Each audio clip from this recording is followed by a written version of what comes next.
Ladies and gentlemen, welcome to day 3, part 2. I'm heading up the track with these cars. Today we need to deliver 5 of these Pulpwood cars, which means we're going to have to make a couple trips between Sylvia and Barker. All right. So, and now, Javius, just a quick question. So, you said the Barker siding, that only makes 5 Pulpwood cars a day. Is that the correct thing? Or that'll make more? The Parsons Tannery requires 5 Pulpwood cars per day. Okay. The Barker's Creek Pulpwood Spur generates 6 cars per day. Okay.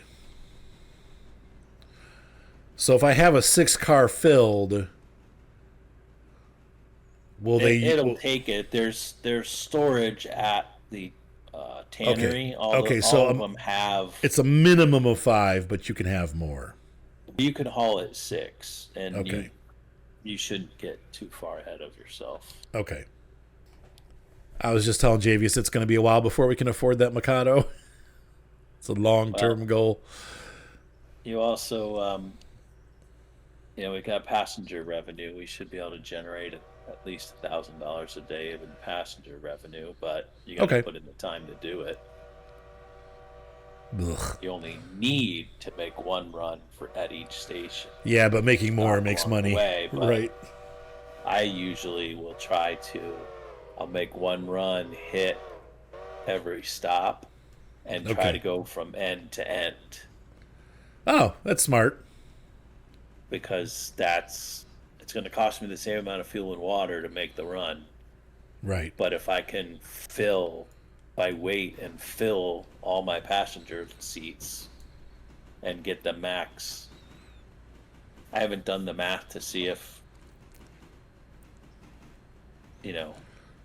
hauling the shorter runs will add up to the same, but it's nicer when you go, oh, look, you just got, what do you got, 120 seats.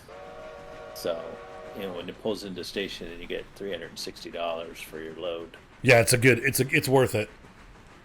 You do that 3 times and that's over $1,000 right there. If you can manage to do it between all your freight work. Yeah, today we're going to have to do it separately, which...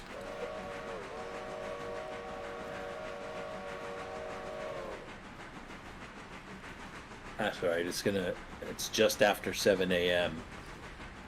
And I'm halfway to Ela from Whittier. We got plenty of time. All right, folks, we'll be back. Okay. Do the long, crazy long run around. We're flying to Dillsboro. I just hit 42 miles an hour. All right, folks, we've stopped at Dillsboro. Sorry, I missed it. I couldn't. I was having trouble controlling the train. And Javius pointed out that I might be on the other monitor, and he was correct. All right, so let's take a look real quick here and see where these cars are going by hitting the tablature button. This is going here. Okay. That's going there. All right. So far, so good. And then these are still continuing up the railroad. So I went a little too far, but when don't I? I'm always going a little too far. Somehow oh, no. Put that back together. Do it the proper way. And we're going to break that apart. Release the brakes and move forward. And there she goes. Other fancy things. Oh, doing like kick drops and stuff? No, that's a terrible idea. Flying. Well, I'll tell you what, I've done more damage doing that kind of stuff. That's what I'm saying. Like, it's just not worth the risk. You have to have a brakeman. Do you do it? Why though? So here's the thing. So I've got a car on the nose. I'm gonna shove it into a track. The track's relatively long. I will get the train up to 5 miles an hour. Shift click on the coupler so it'll close the angle cocks. Okay. Then I throw the brakes on the locomotive and they separate and the car keeps rolling at speed. But what I've done before I did all that is I control clicked on the car that I'm kicking. Okay. So I control click on the car that I'm kicking and I have it on the car tab, Okay. which has the handbrake. There's a button. Oh. So I can apply the brakes without chasing down the car with my mouse and trying to click on that little brake wheel. Right. How many times I've sent cars, dropped cars down into the Standard Oil in Bryson down that hill. Yeah, down the hill there, right. Oh, Javius. It's a bad idea. Fact, my new railroad that I thought of the proper name after I already started it, but I didn't even take either Holyfield or the Standard Oil contracts. Why is that? Because you just don't like the drop off? The drops are more of a pain than the others. How many times I've damaged cars, even being careful. Really? It's down that hill at Standard Oil. It just. I never damage them. I go real slow though too. I kind of do like really poke. Well, you got to really stay. Yeah, if you're doing automatic stuff, then you definitely could damage it. But yeah, I'm super. Oh, I not move far enough out again. I've even into Adirondack hardwood. I'll double kick cars into there. So I'll get going like 10 miles an hour. Click off the box car. Stop the engine or slow the engine down. Get some separation. Release the hopper car. Right. Get the box car across the switch. Throw the switch. Let the hopper car down. Roll down its track. So in other words, if I want it, I'm gonna have to learn how to kick cars. You don't have to, but it saves because I can kick the car, stop the locomotive. I'm watching the car. I can reverse the direction on the locomotive. It's really good if you don't cross the switch, so that I can get the engine moving to its next location. Right. Oh. What'd you do? Thanks for the warning. What? What'd you do? There's I won't be running engine light back to Silva. Wait, what? There's you left the whole. Oh yeah, right. The day before. The bridge train here. Yeah. Why did you crash into it? No. Okay, good. Come on. How do you wound me so? Well, if you didn't know it was there, come flying around the corner like, oh God, there it is. I was up to about 25 when I was zooming ahead of the train to see where I need to stop. Thankfully, it's uphill a bit. At least I could just pull this back into Ela, run around it again, go grab those, get them out of the way.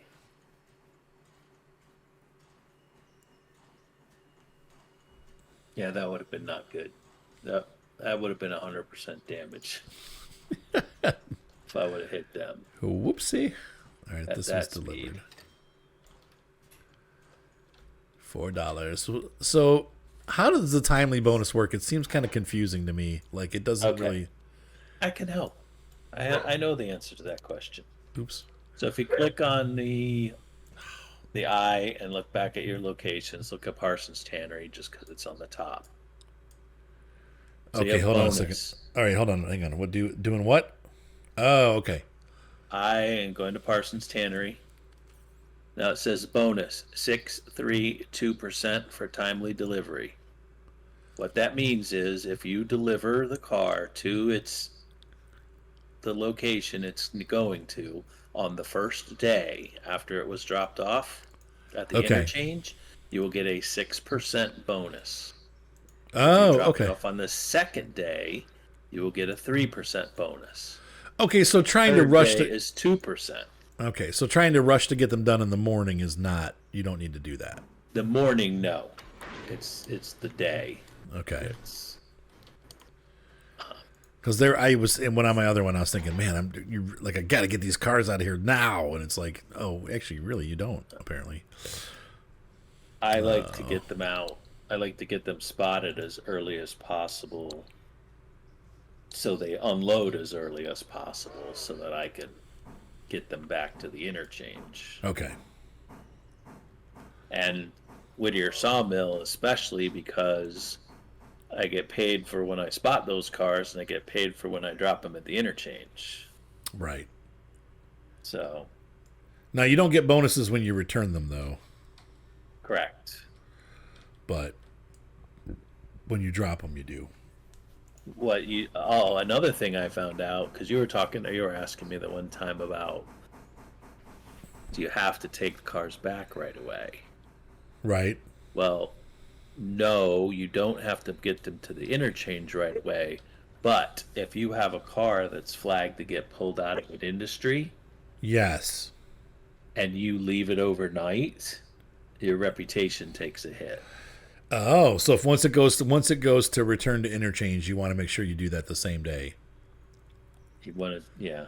I always do, just because I don't want to be managing too much and forget something. But okay, so you really do have to have that And out. it might not be exactly the next day. It might not be because, if that thing unloads at 10 p.m., it's finally ready. It's not going to hit your reputation. It might be after it's sat for 24 hours. Okay.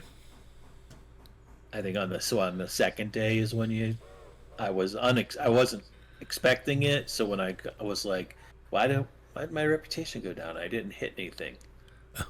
And Rack, what's up? And What? when I went and looked, it was my Stenzel contract, and that's the one that. Because Stenzel has deliveries going out, so they don't. If you're not delivering their Yes. product, they don't make money. Yeah. So, it's like my reputation on day 1 was 100, my day 2 was 100, but my day 3 was like 86 Okay. because I left the car sit there too long. Oopsie. All right. Oh, I gotta go backwards. There goes my transmission. Oops. I think you'd probably grenade your cylinders doing that. Right. I love radiator heat. I grew up with radiator heat. It's nice and it's so warm. This is the first house I've ever had or been in with radiator heat that you can't very easily make it ridiculously uncomfortably warm. Oh, interesting. So maybe the radiators aren't large enough? No, and they are. It is the insulation is the problem. Oh. Leaving Dillsboro, by the way, for the siding. Okay. Leaving the roof. No. At the top of the wall. No. There's been an accident. We got to reload. Oh, crap. Yeah, we got to reload. I forgot to throw the switch. Hang on. Pause, everybody. Meanwhile, in an alternate universe. Do you ever get graphical glitches in this game where like the railroad ties don't show up in sections of the track? Not once it's loaded all the way. So I would say in general, no. Like while it's loading, yes, but once it's loaded, no. Pausing. And so we left Dillsboro safely without a derailment. Can you imagine that?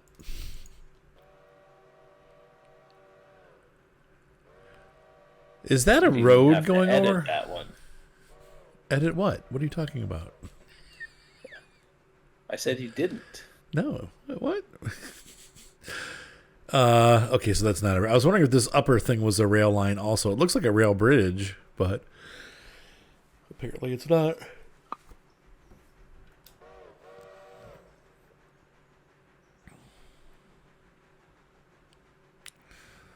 So we're on our way to Barker's. The Barker Express. From Alarka to Barker. So here is the coaling tower and engine facility that we built, which is great. That's really cool that we can do that. And it really, honestly, wasn't that expensive. And we get a little yard with that. Now we're also going to build a yard, but this is nice because this gives us a little bit of... And actually, the yard that we're going to build, we don't really need it yet. Like, why would you need a yard here?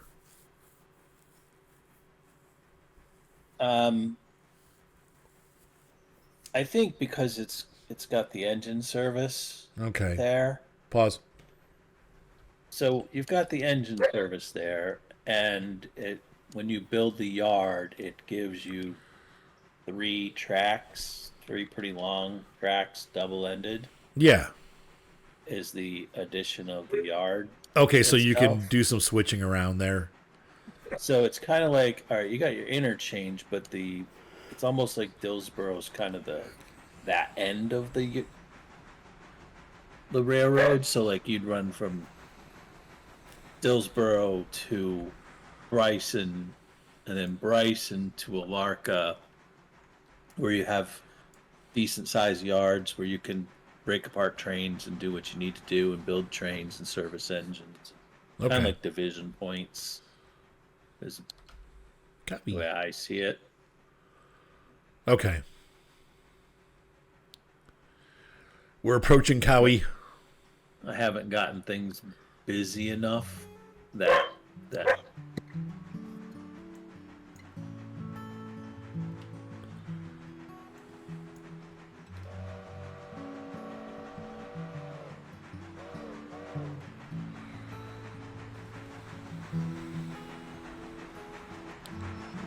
Woo-woo. All right, we are crossing the bridge into the tunnel at a pretty high rate of speed. I am reconnecting to the Ella Bridge train. Okay. The milestone train to push it back up there again. It's very dark in the tunnel. Even with the headlights on. It's funny how the lack of light will do that. It's scary.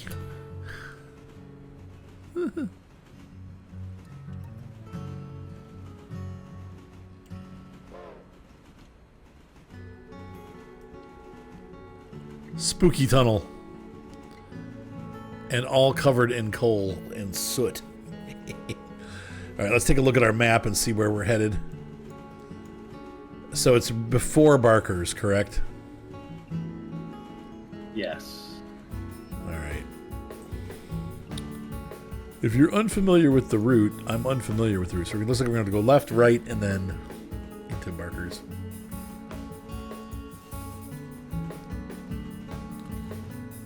Apply a little engine brake.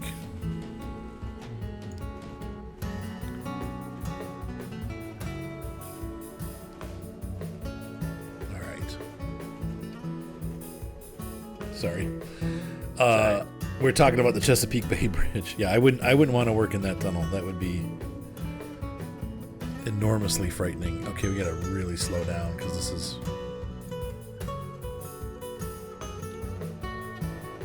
a lot more than that. Slow. Oh God. Okay, there we go.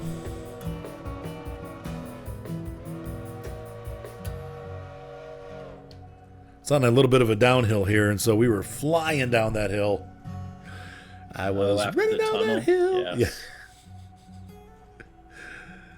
That's the area where I was trying to get back on the train. Oh, And right. it wasn't cooperating. Yeah, I've actually gained speed pulling into the siding. Okay, break off. Let it roll. Let it ride.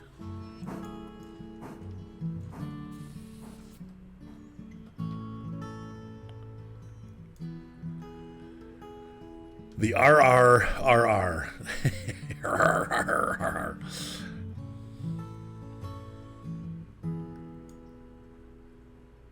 And maybe I should just leave the engine here. Because really the next thing we need to do with this engine is probably pull these back, right? Yeah, most likely. If you've done all the freight from down there, yeah. Yeah, this is the last stop.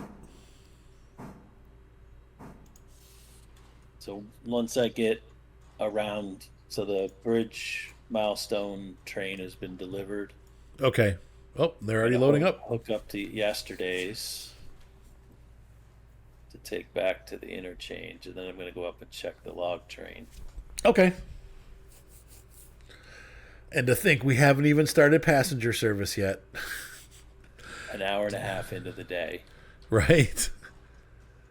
I probably should pull up a hair so I don't get clipped if the clipper comes around. The Yankee Clipper. Is that going to do it? Named your passenger train? No. I don't think Ohioans really classify themselves as Yankees. Nope. That would be the New York. Was it Hartford, New York, New Haven, Connecticut Railway? The Hartford, New York, New Haven, and Connecticut Railway. The Yankee Clipper. This is. I don't know if I'm far enough up for you to pass. I think I am, but that anyway. So that does that. So we finished the first part of today. We're gonna load up with Pulpwood, and I will be back. I'm gonna see if I can help Javius on the other end. So the log train is loaded, as Javius was saying, and so we're gonna go ahead and put this in forward.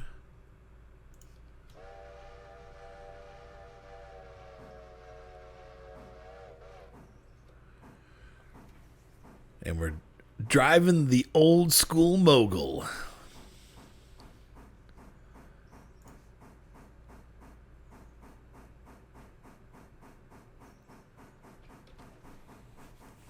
And we have half the cars here. The other half are in the R2 siding. So we're just going to back down there. I thought it was the D2 siding. Or D2. You got R2 and D2. Or L2 and L3. L2 and L3. R2D2.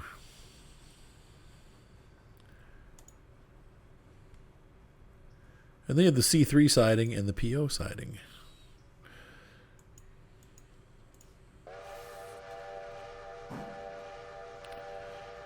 Coming on back.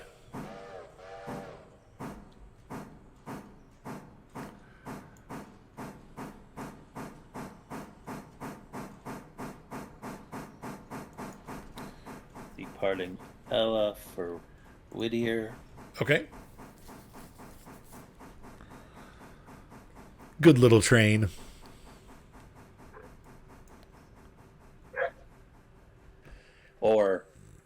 Or slow the engine down on the siding, let the train go by me, catch back up to it, and knuckle it so I can push it into the side to the interchange yard. On the fly go around. Or what do you call that? What do they call that when they run around? They call it running around. Yeah.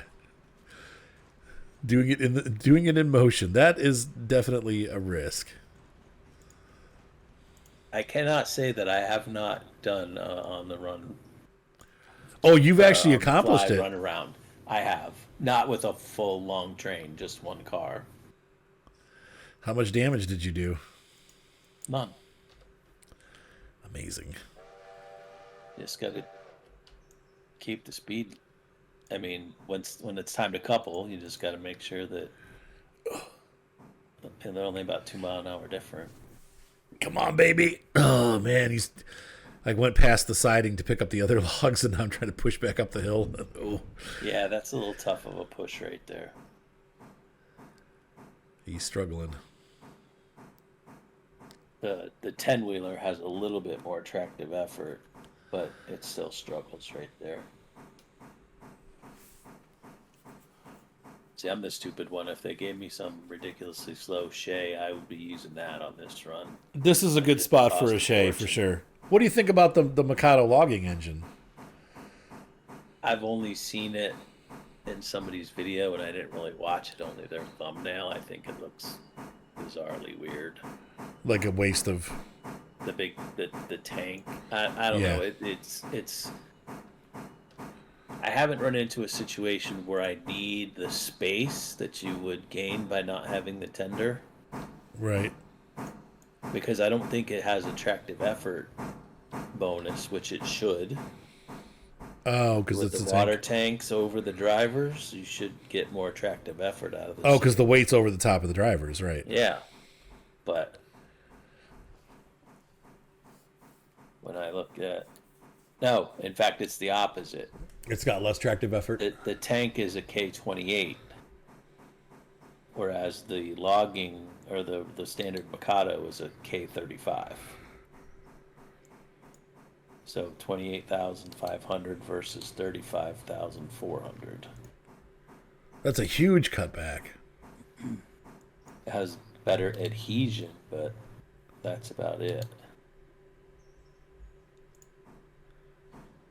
All right, I am cruising through the Y right now. I will set switches behind me for you. Okay, we're finishing up. I am just finishing up here at the yard. Let's see. I know, I'm spying on you on the map.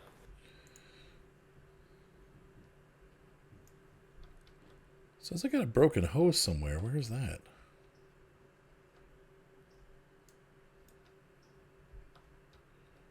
What the?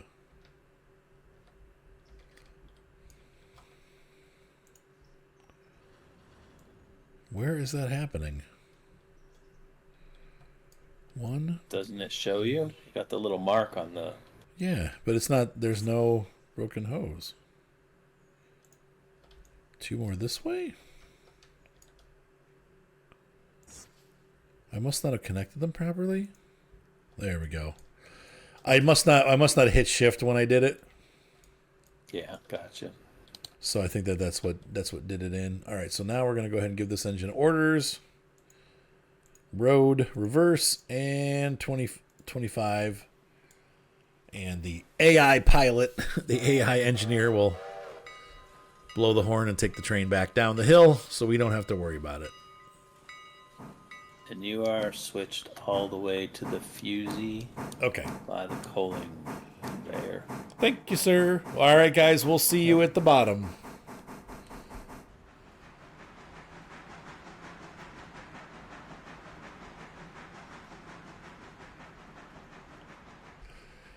Here comes the Atlantic. Javius is bringing it back to the interchange yard.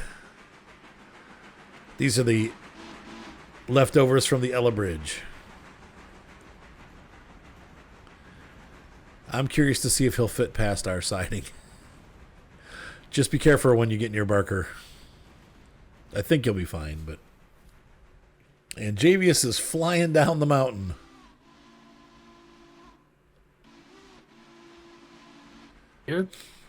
You are playing with my horn.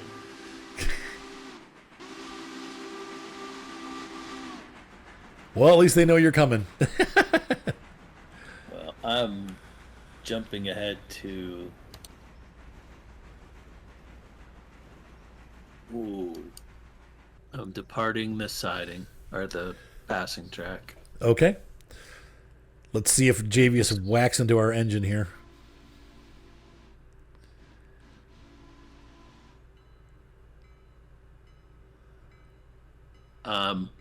I'm not going to whack into it because I'm not actually driving, and it's stopping. Dang it. See if you can squeeze through. Just try real slow. Oh, I'm going to. I just took over manual control. They no likey.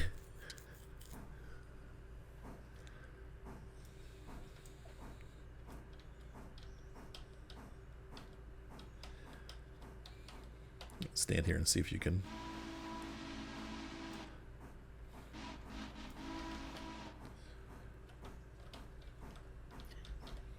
I like those cars better than the ones I'd bought before. Oh, did you buy the bigger ones? They're like more modern.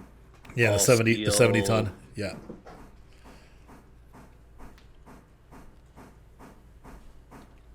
Oh, the pulpwood cars. I was thinking. Yeah. Oh no, you're plenty of space. What the heck? It is a little close. Wow. It's really close. Ding, ding, ding, ding, ding. Let me see. Yeah, you're making. It's fine. No, not a problem at all. What the heck? Squeeze right through there. It did push me over. The train car pushed me over a little bit when I was standing there. But no, there's a good foot between the back of my engine and these cars. I'm curious to see some of these longer box cars. That's the problem because it's a curve there. So I think the issue is the center of the car is going to get real close. That one's higher than the bumper. Oh, yeah, that one's definitely right on the edge. Oh, I want to see. Come on. No, we're fine. That's fine. Yep, we made it. Inches, though. Literally inches to spare. So that's why they were being fussy. It was close.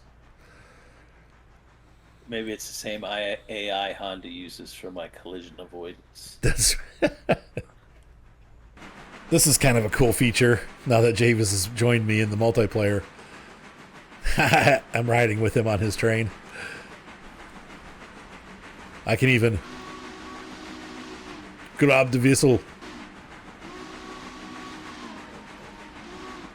What I should be doing is making sure you didn't foul anything. No. Switch-wise. I don't know why you said the firebox is open. I don't know what you're talking about. Well, I closed it unless you opened it again. No, never. Ah, ooh, my face.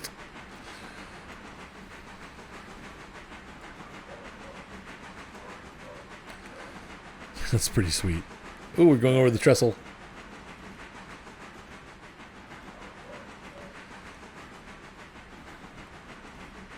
Like a teenager with, or a puppy dog with my head out the window.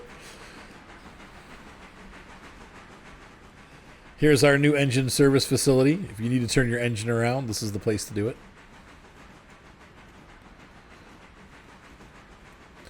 I wish this was in Silva. That's my only complaint. But I guess they're probably trying to keep it somewhat historical. Since this is a real line. So they probably didn't want to make it too unrealistic. I've looked on Google Earth, and you can see a lot of the track that's still not like the yards and sidings so much, but the main line. Yeah, and I'm sure they knew where these places were, like where the sidings actually were. Right. So. But I haven't looked to try to find any historical track maps. I know there's some like coal and water facilities still throughout Ohio, Pennsylvania, Indiana. Not Indiana, sorry. West Virginia. Some of the places they still have coaling towers and stuff. They're empty, but yeah. I should go to Thurman before it's gone. West Virginia? Yeah. Yeah. I'd like to go see the Cass Railroad. That won't be gone because that's pretty popular. Like people like to go do that. But well, the state got stopped operating it. Is it not? It's still operating. Oh, okay, all right. But the state, it's no longer a part of the West Virginia park. The land might be the park, but the state does not operate the railroad anymore. Oh, interesting. A private company does. Okay.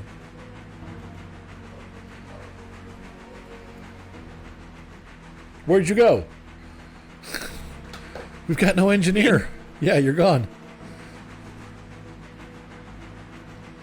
I have no idea.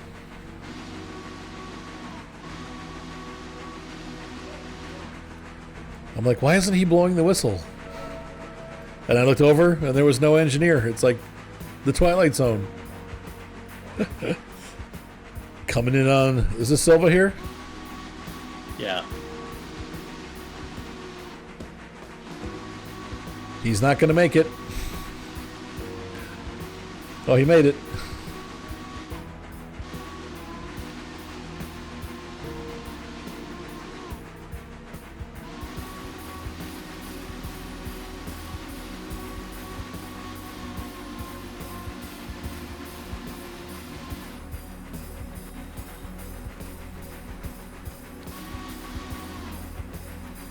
So this is going all the way to the interchange, right? Yes. All right, ladies and gentlemen, we're going to deliver this. We'll be back once we deliver, and the passenger service will start at that point. All right, Javius is pulling the 600 down to or what number is that? 600 or 610? 600. Okay, that's our Atlantic class engine. He is pulling that on down to the interchange with that. All those cars are leaving today. And how are we doing? Did we look at the finances yet today? We probably did. Yeah. Okay. I think I recall you having a gigantic loan. Yeah, $23,000. We have a balance of $800. Well, once these get dropped off, you'll probably be able to click off another 1,000. I don't think so, because those are bridge, aren't they? Like, aren't those all coming back from the... I think those are all the stuff for going to... yeah, you're right. For Bryson. Train. The Bryson interchange. And the second Bryson train is up there, right? So we just have to one more Correct. train, I think, after this. I love that Atlantic. So I've been doing some research between episodes on the next engine that we're going to buy. And while I like the Mikado, I will say there's one problem with it. Once you unlock Bryson and you start to do the missions to take like Robinson Gap and the Alarka Junction, and really the big one is the Fontana Bridge. Those are so far away that I found with the Mikado that I actually, like the one time I came up from Whittier, the first time I ran it, and didn't think anything of it, and I ended up having to leave the train at Alarka and coast back empty, like just the engine, to reserve or to service it at Bryson, because it was completely out of materials. It was out of water. So I did some testing with it, and I don't know, you've messed around with it, so I know you've got experience with it, but even with a full tank and a full coal hopper, it runs out by the time you get to the Fontana area. Like it's really, I think I got back with maybe 600 gallons of water to spare and a ton of coal. So I'm thinking I tried I kept the Mikado on my personal railroad, but I'm using it for the just running from Whittier to Bryson. But I'm using the Consolidated to go up and down the line. And the Consolidated did the same run and came back about half full. Which So Consolidated? the middle one. I think it's a 45, C45. C46. Yeah. So that one had enough capacity in the tender without that's like 7,500 gallons of water. Yeah, and it's not huge, you know what I mean? So it's not. I'll switch for you. We're gonna go over to the third line because there's a car on the second line. Yep. So I think that, that's probably where we go next. I do want to get a mic for the line also. But I think just it kind of, like, I almost feel like we should trade the switcher, the 060 for a Mikado, and let the Mikado do the role that the 030 is doing now, or the 060 is doing now. And then, little hair for, oh no, that was it. You got it. And then buy a consolidated outright. But of course that's going to be down the line because we don't have a lot of money for that. Yeah, well, once you get like your debt paid off and about $10,000 in the bank, then you can sell that switcher, have enough to buy the Mikado. Yep. Without taking out another loan. Right. Which I don't mind taking out the loans. I mean, that's what they're there for. But if you can avoid it, yeah. I'm trying to limit myself to only taking out a loan that I can pay off with tomorrow's income. Oh, that's interesting. That's a good way to do it. So I'll look and go, I'm making $2,000 to $3,000 in passenger revenue, and I'm making, $4,000 to $5,000 in freight. So I don't want to take much more than, $7,000, $8,000 in a loan. Right. It's just so I don't have to pay interest on it. That makes sense. On my railroad, I decided, okay, I'm going to buy more bulkhead flats for pulpwood, and Right. I'm going to take the other contract down here and have them both. But that means I need to run to Connolly Creek. Right, because that's where you get more pulpwood from. Right, there's not enough down here. Pulpwood in a day. Yeah. And I bought myself another C16, the beginning, the lowest mogul. Yeah, I was gonna say you almost need another whole train just to do the pulpwood. Just to do that, and I found out that there's enough of a grade coming up into Dillsboro and Silva that thing was down to about 5 miles an hour, pushing 8 loaded cars. So maybe something a little bit larger. This isn't going to work. So I looked at the finances, sold that off, borrowed a little bit of money, and bought the exact same consolidation you're talking about. Yes. And then switched the Mikado onto that pulpwood train. Okay. I'm checking the switches, by the way. Yeah, you're clear. What does that do in there? Is that... That's fine. Okay. You are clear. You're gonna run around the passenger cars and pick them up from the front and drag them back. Realistic operations.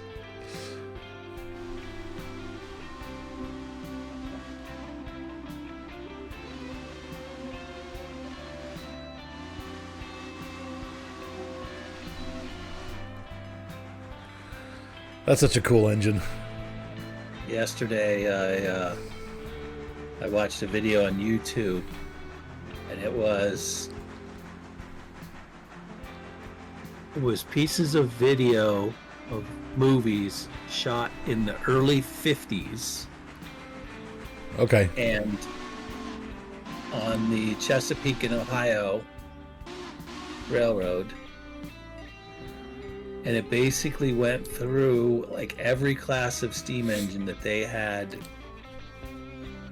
in operation in the early 50s. Ooh, that's cool.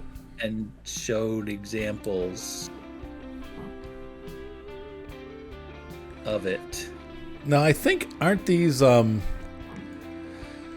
This is all supposed to be Pennsylvania Railroad, right? I have no idea. I just joined the Discord and I haven't really explored it very much.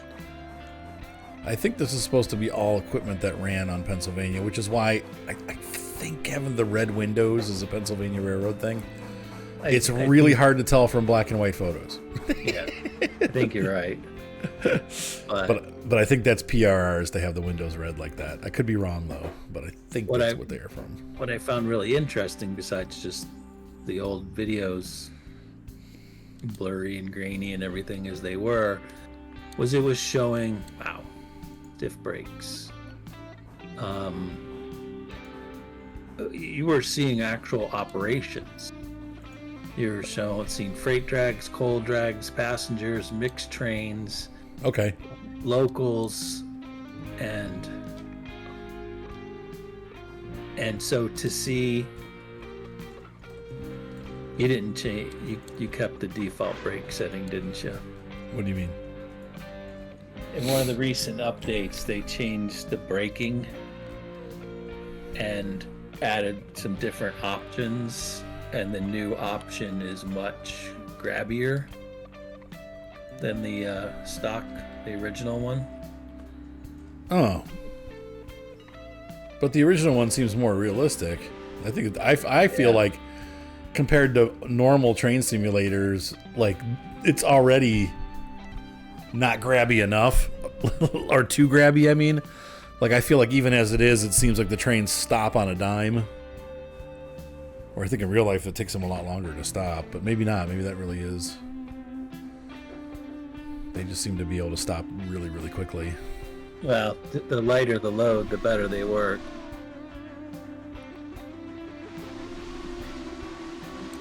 But to see, any big, whether it was a Mikado or a Consolidation or any of the bigger locomotives running with cars in front of it and cars behind it and running backwards like we're doing right now. Yeah. Seeing them push cars instead of pull, I'm like, no, it's okay. I want to go, oh no, this isn't right, but I don't have a way to turn the engine. But no, in reality, that did get operated this way. Right. Usually they wouldn't push cars because that increased the risk of derailment. Like if they did push them, like with the engine at the back, they would run slowly. But they would pull cars backwards, like what we're doing right now, a lot because there was nowhere to turn around. So you'd have to run around the cars and you'd pull them. But in general, they would pull instead of push. Now, when you get into mountain railroading, that's different. And I know that like Norfolk and Western experimented in the mountains of Pennsylvania. One time I watched a video about it. They put 3 of their Y-class articulateds on the front of a train. Usually they would do 2 up front and 1 in the back. And they decided for that day that they were going to change it up a little bit, and that they were gonna run all 3 on the front because it's easier to hook them all up together instead of having to have one at the back. Plus, for communications between the engineers, like back then they didn't have CBs, so it was a lot of hand signals and whistle signals and stuff, and so they're like, oh, we'll do this, and what ended up happening, the cars as they went around some of the bends going uphill, in the middle of the train, the cars what do you call it, like tight roped, and ended up derailing. So as the string lined, it's because as the weight of the train got heavier and heavier, up pulling on that as it went around a corner, it we might want to pull into the right hand track in here. All right, I'll try. Water. I'll try to hit it here again. There we go. Yeah, and so they ended up string lining the train. I'm gonna have to catch up.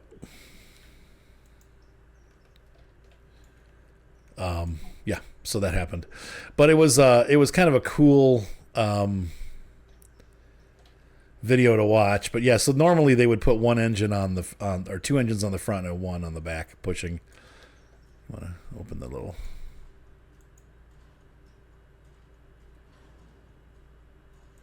Is your water hatch open? No.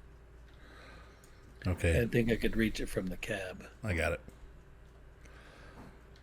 It says close when I'm pointing on it, but Yeah, because now if you mouse over it, the option is to close it.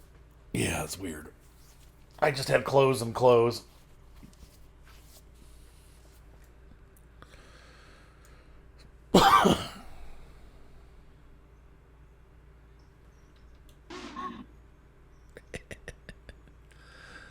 All right, you're almost there. Are you doing that by cab site or are you outside? There you go. Stop. Perfect. It's a little bit forward, but we won't. Good enough for government work.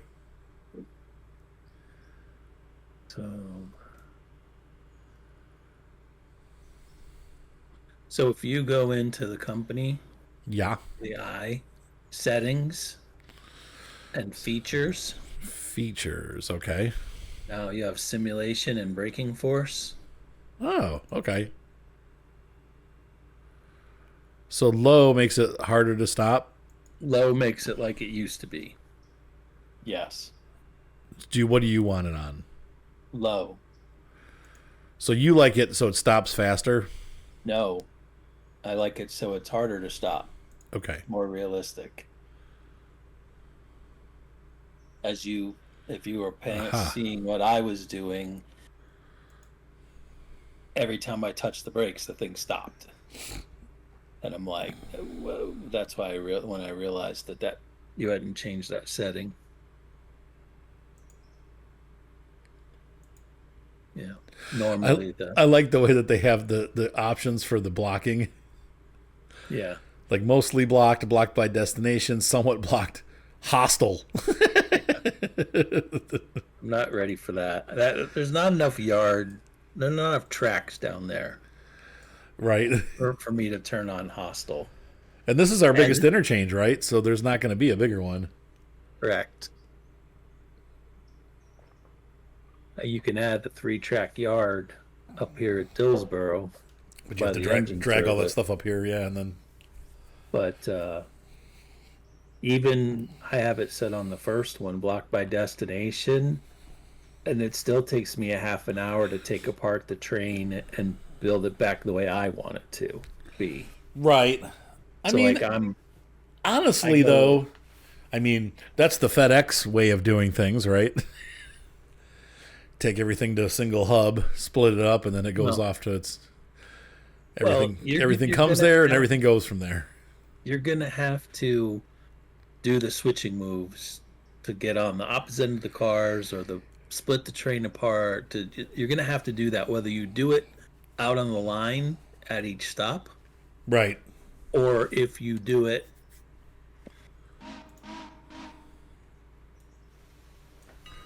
at the beginning. It really is 6 of one, half a dozen of the other, in my opinion. True. So, and the way I like my trains is like I'm all opened all the way to Bryson. Right. So I will put the Bryson cars behind the engine. Okay. And then I put the Ella cars behind the Bryson cars. And then I put the Whittier cars behind Ella, yeah. Ella. And I just work my way back. I don't put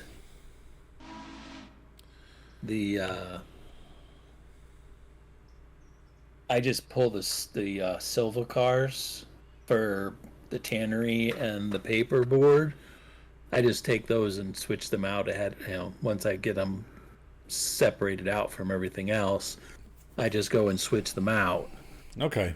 And then like the Silva coal and power will be the very last thing on my train, because as I'm pulling through, I can stop, pull an empty out if I have to, shove the load in, even though I'm switching with the entire train, drop it, go on to Dillsboro, which are now on the back of my train.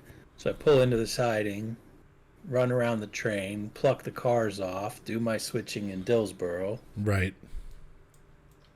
And Um, we are fully loaded. Let's get handbrake on.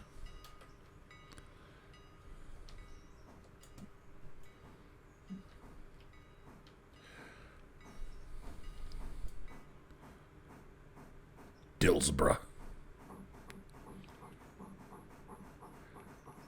So funny. I'm hearing it through my speaker, and then I'm also hearing it through your microphone. Through mine? Yeah. It's like, sorry. Oh, it's fine. No, I have technology for that. I just didn't put it on.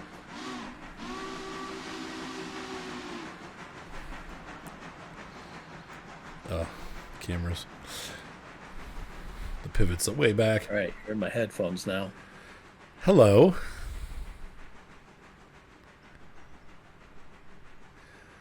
Yeah, I'm playing at church this week, so I'm using my handy dandy earbuds. They're now. How does see? But you don't record. My problem is you have a recording device for the microphone, and then you've got Bluetooth for the headphones, and it's like half the time I can't get everything to work, and I spend most of my time trying to figure out why things aren't working, and that gets irritating.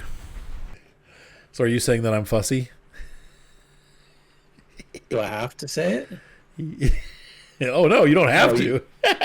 You weren't complaining. You just. I am fuzzy. Oh, you know what though? You didn't say anything at first. Right. I was wearing them. Discord automatically switched to them. Right. And I walked away from the computer, and I can still hear what's going on in the game. And I said something out in the other room, and you reacted to it. That's how I realized that the microphone had switched. Oh. And so I said that, and then you said something about my voice sounding different. So Is this my voice? the only thing is I don't have my audio feedback into my headphones. Oh, so you can't hear yourself talk? Not in the earphones, no.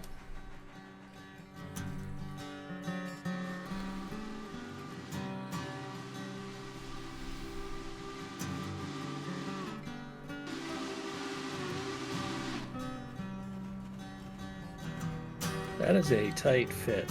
Yeah. Number 10 is not ready to go back yet either. Rats.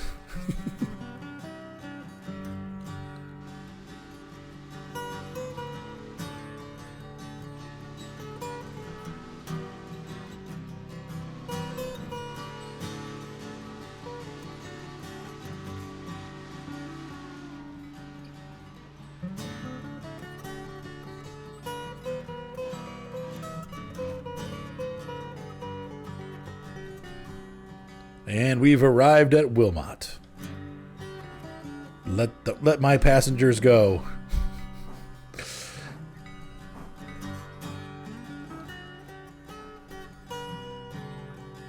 Awesome.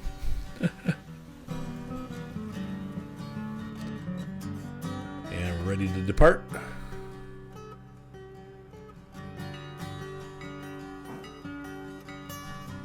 There goes all the happy passengers on their way.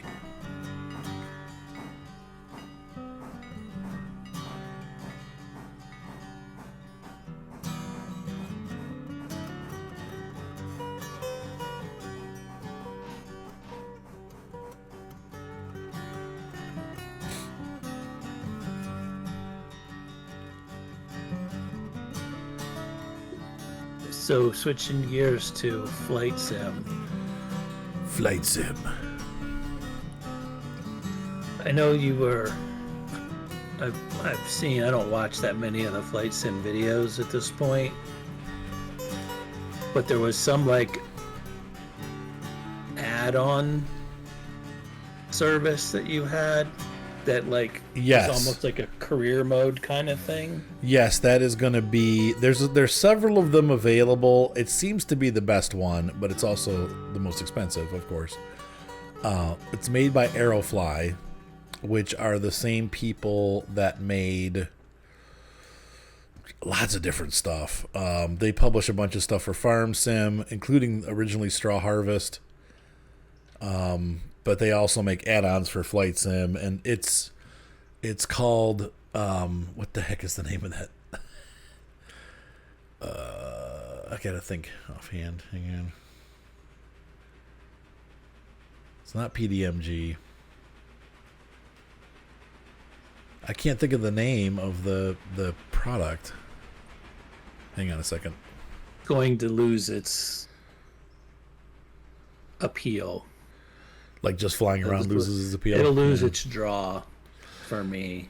Maybe you'd be surprised. It's pretty involved. I think what keeps me going back is that there's just so many places to fly and so many things to see.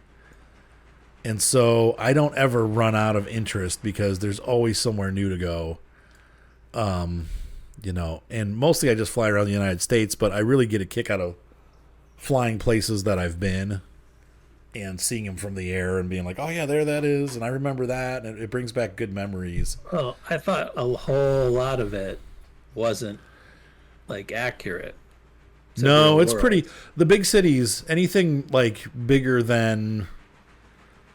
I'm trying to think of cities. For example, Lansing is done. What's Urbana? Urbana, Illinois. Is it Urbana or Urbanus? Urbana. Oops. There we go. You almost went to the logging camp. I know. I got the Switch. I got the Switch. Uh-oh. Did you throw it again? No, I was worried because I clicked it and then you said got it. I was like, oh crap.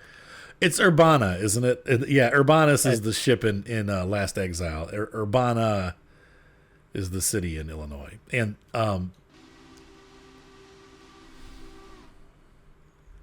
it's that like even that's like high detail. So most mid-sized cities are done. Now Akron and Canton are not done.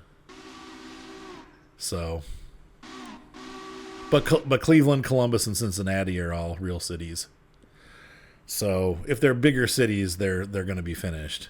And they look really good for the most part. You can see all the things that are actually there. And even the ones that aren't, the buildings are in the right places. They're just not the right buildings. So, for example, like my wife's barn, it's there, but it's not the right barn. They turned it into like a hotel. So instead of an arena and a barn, it's like a hotel and like a pool. So they kind of screw that stuff up a little bit, but gotcha. All right, we've made it to Whittier. Next stop, Ella. Departing for Ella, whatever it is. And then after this, we probably should advance hours, huh? Depends what do you think? Do. Well, the passengers probably will not have recovered. Well, we've left passengers at every station going the other way. Oh, there's that many ready that are riding right now? Holy shnikey.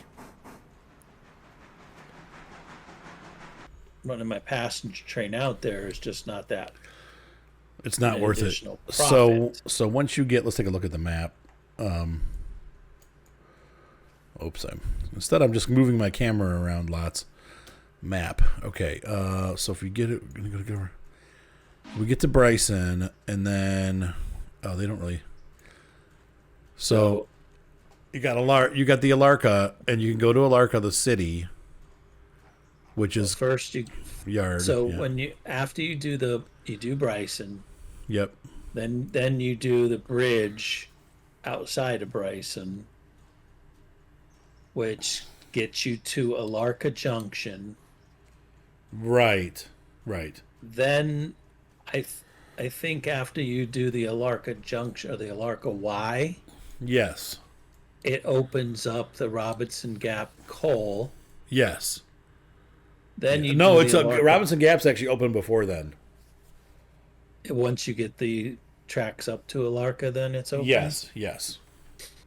because like on the map right now it doesn't show. Yeah, I Like see there are that. certain things that are bright and certain Yeah, things no, are on dim, on and mine, then I haven't not I haven't there. gotten the Y done, and I haven't gotten the Fontana Bridge done, and I'm able to go to Robinson Gap. Okay, so So, once you open up to Alarka Junction, you get the coal. So there's another revenue source. Then you can do the Alarka Y, which is helpful yep. up here. And then after the Alarka Y, which is only one phase, then you can go out to Alarka, which has, I think There's a there's big yard 7 there. things in Alarka, but there's a coal, water, repair shed, passenger station, a yard, several industries, a Y, and then the copper Oh, the mine. Y. I see the Y. Okay. Oh, okay. So that really gets you a big industry. But then going the other way, you go to Fontana, and that takes you to Brooks. Looks like there's a station at Almond Wesser, which just Right. looks like nothing. If you do when you do the Fontana Oh, and then there's a Bridge break. one, Yeah. you get It takes you to all the way Nantahala. to Nantahala, Okay, and those are all nothing, right? Pretty which are much. just small passenger Yeah, I see that. stations like Ela. And then Ella. eventually you get to Andrews, which is the other end of the line. Okay. So and once you open it, so you're waiting till the very end to do Nantahala because, well, Right. Fontana, 'Cause which there's- is this bridge here, or All right, maybe and that's then this. after I get Alarka open and I have all the equipment I need to manage those industries and all the trains to service everything else I've got going on, Right. then I'll do the Fontana Bridge and then immediately do the Marble Grade one, which will Okay. open up from Nantahala out to Further out. Topton, Rhoda, and Andrews, which is another good size destination. And by the way, the passengers are non-existent. We only have 24 in each car. So, So you can skip an hour.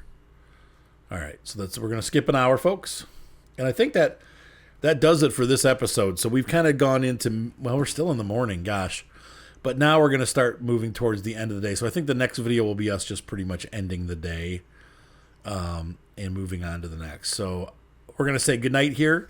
Have a great night. Be sure to subscribe. Thumbs up always help. And we will see you in the afternoon. Bye.